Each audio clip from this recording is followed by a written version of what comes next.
এখন আমরা স্বৈরাচারের সমালোচনা করছি, আমরা প্রশ্ন করছি, কিন্তু সমালোচনা এবং প্রশ্ন করার প্রয়োজন যখন সে ক্ষমতায়, তখন ক্ষমতার থেকে চলে গেলে তখন আমরা অনেক রকমের সমালোচনা করি, অনেক আমার কি ভূমিকা ছিল সেটা নিয়ে সকলকে মনে করিয়ে দেই, কিন্তু যখন ক্ষমতায় থাকে তখন বোধহয় ওই কথাগুলি বলা হয় না। এবং সত্যিকার অর্থে তখন সমালোচনা করা ছাড়া অন্য কোনো সময় সমালোচনার খুব একটা অর্থ নেই। তখনই আমার দাঁড়িয়ে প্রশ্ন করতে হবে, তখনই আঙ্গুল দেখিয়ে বলতে হবে না এই করে তুমি পার পাবে না। তো এটা স্বৈরাচার যাওয়ার পরেই ছিল। কিন্তু জয়নুল গ্যালারিতে একটা জিনিস দেখলাম যেটা আমার কাছে খুব সাড়া জাগিয়েছে। আমাদের 3.5 দিন, 13 তারিখে আমরা প্রদর্শনী শুরু করি, 16 তারিখে সকালবেলা নামাতে হয়, সেদিন 16ই ডিসেম্বর অন্যান্য অনুষ্ঠান। ওই 3.5 দিনে আমার অনুমান প্রায় 4 লক্ষ লোক এসছিল প্রদর্শনীটা দেখতে। এবং এটা আমাদের ভাবতে হবে সত্যিকার অর্থে খিদাটা কেমন ছিল। এবারও যেমন আমরা কার্টুনে যেই প্রদর্শনীটা যখন করি, আমাদের 16 নম্বর পান্থপথে দৃকপাত ভবন, সেখানে লিফট থেকে রাস্তা পর্যন্ত লাইন ছিল, লোকে ঢুকতে চেষ্টা করছিল বলে, প্রদর্শনীটা দেখবে বলে। এই খিদা কিন্তু লোকের আছে, আমরা দিতে পারি না, সেটা আমাদের ব্যর্থতা। আমরা দিতে পারি না এই কারণে যে যখন দেবার কথা, যখন আমাদের মেরুদণ্ড সোজা রেখে বলার কথা, তখন আমরা চুপসে যাই।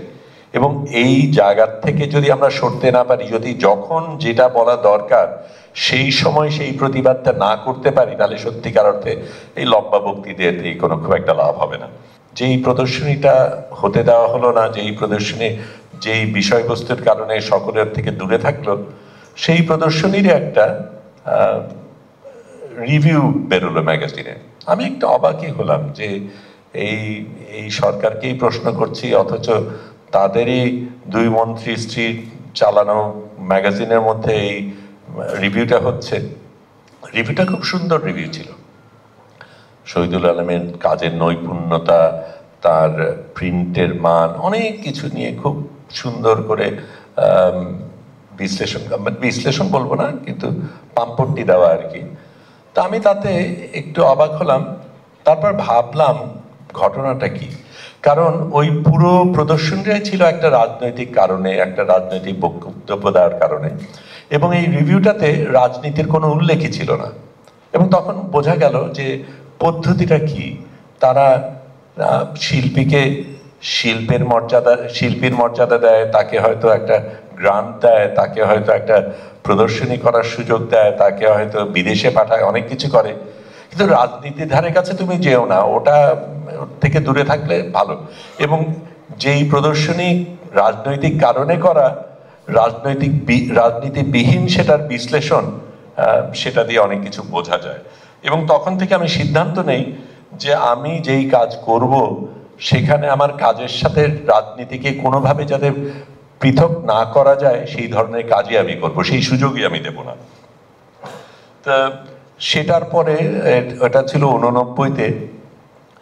90-এ যখন এরশাদের পতন হয়, তখন ওই কাজ আমরা আবার দেখাতে চেষ্টা করি। নতুন কাজ ছিল। তার আগে আপনাদের মনে আছে বোধহয় যে পত্রিকাগুলি প্রতিবারে কিন্তু বন্ধ হয়ে গিয়েছিল। এবং এটাও আমাদের মনে রাখতে হবে, একটা সময় কিন্তু ছিল আমাদের দেশে যেখানে স্বৈরাচার সেন্সরশিপ করে বলে প্রতিবাদে পত্রিকাগুলি ছাপানো বন্ধ করে দেয়। সেই জিনিস কিন্তু পরে আর হয়নি। এবং আমরা এই 5ই আগস্টের ক্ষেত্রে যেই জিনিস দেখেছি, সেই দিনই সকালবেলায় যেই টেলিভিশন কালো পতাকা দিয়েছে, সেই দিন সেই টেলিভিশনই পরে লাল পতাকা দিচ্ছে। এই জিনিসগুলি কত দ্রুত হয়ে যায় সেই জিনিসগুলি আমাদের দেখা আছে। কিন্তু আমরা তখন ওই প্রদর্শনীটা করেছিলাম। প্রদর্শনী করার জন্য জয়নুল গ্যালারিতে গেলাম, তখন তারা হঠাৎ আবার সেই প্রদর্শনী করা যাবে।